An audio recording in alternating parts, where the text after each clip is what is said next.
Quand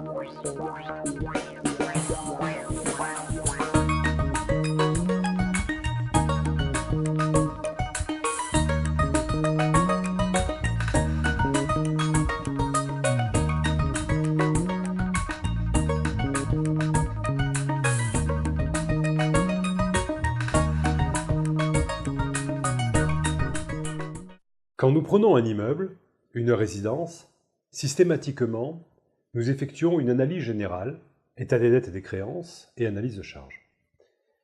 Les copropriétaires sont intéressés le plus souvent par le problème de charges. Sont-elles justifiées? Peut-on faire des économies?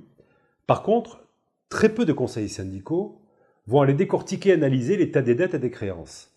À tort, car l'étude de cet état permet de comprendre d'abord comment la copropriété est gérée et si elle est bien gérée, ensuite de savoir si la situation financière est saine ou au contraire dégradée, et enfin de repérer certains dysfonctionnements, anciens ou récents, pouvant se traduire par un préjudice financier pour les copropriétaires.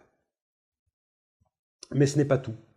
Nous effectuons aussi un audit de charges. Il y a deux types de charges principales.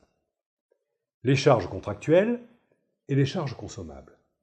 Dans les charges contractuelles, nous épluchons tout et le plus souvent nous trouvons de sacrées perles. Des contrats non renégociés depuis 10 voire 20 ans, des contrats obsolètes que la copropriété continue de payer, des contrats qu'il faut remettre aux normes, des contrats double emploi, bref, nous remettons de l'ordre. Nous décelons là aussi les gaspillages et les économies à faire.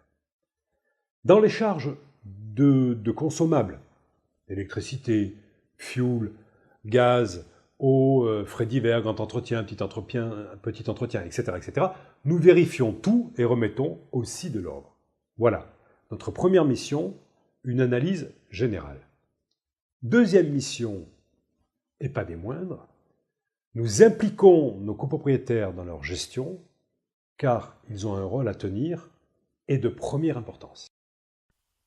Est-ce que les petites copropriétés peuvent elles aussi réaliser des économies?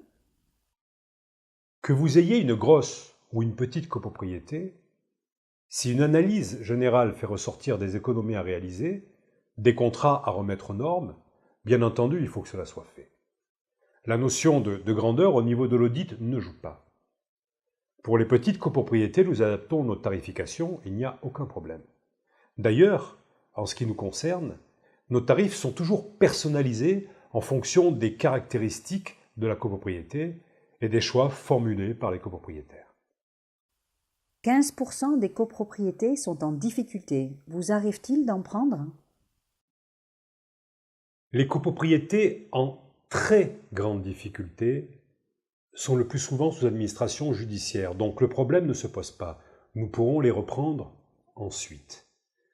Pour les copropriétés en difficulté, oui, bien sûr, nous les prenons. Nous faisons comme les autres. Nous auditons, analysons et passons avec elles un pacte de principe. OK, pour que tout le monde soit dans l'effort, nous y compris, mais concession zéro.